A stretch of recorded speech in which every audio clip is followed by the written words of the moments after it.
BRS ఆవిర్భావ దినోత్సవాన్ని పురస్కరించుకుని సిద్దిపేట జిల్లా చిన్నకూడూరు మండలం చందలాపూర్ గ్రామంలో బీఆర్ఎస్ పార్టీ జెండాను ఆ పార్టీ రాష్ట్ర కార్యదర్శి రాధాకృష్ణ శర్మ ఆవిష్కరించారు. ఈ సందర్భంగా మాట్లాడిన ఆయన బీఆర్ఎస్ రజతోత్సవ సంబరాలను ఘనంగా నిర్వహిస్తున్నట్లు తెలిపారు. ఎల్గతుర్తిలో నిర్వహించిన బీఆర్ఎస్ సభకు పెద్ద ఎత్తున ప్రజలు తరలి వెళ్లినట్లు తెలిపారు.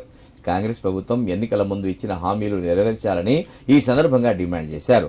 ఈ కార్యక్రమంలో మాజీ సర్పంచ్ చంద్రకళ రవిగౌడ్, మాజీ ఎంపీటీసీలు దుర్గారెడ్డి, చంద్రమౌళి గౌడ్ పాల్గొన్నారు.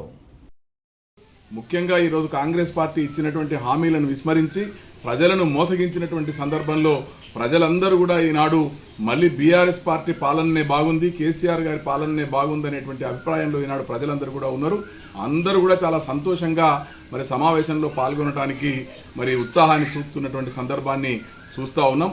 ముఖ్యంగా బీఆర్ఎస్ పార్టీ చేసినటువంటి అనేక అభివృద్ధి సంక్షేమ కార్యక్రమాలు ఏవైతే మరి ఈనాడు ప్రజలలో నాటుకుపోయి ఉన్నాయో మరి అవన్నింటినీ కూడా ప్రజలందరూ ఒకసారి గుర్తు చేసుకుంటూ కేసీఆర్ గారి యొక్క పాలననే మళ్ళీ రాష్ట్రంలో రావాలి, కేసీఆర్ గారి నాయకత్వంలోనే ఈ రాష్ట్రం సమగ్రమైనటువంటి అభివృద్ధి చెందినటువంటి ఆశాభావం అందరు ప్రజలలో కూడా ఉంది.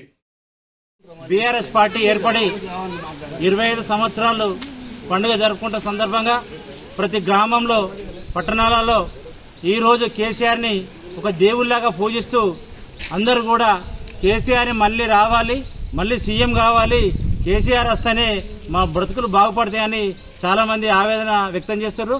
ఈరోజు ఈ ఎల్కతుర్తి దగ్గర బహిరంగ సభ ఏర్పాటు చేయడం జరిగింది. 25వ వార్షికోత్సవం సందర్భంగా శుభాకాంక్షలు.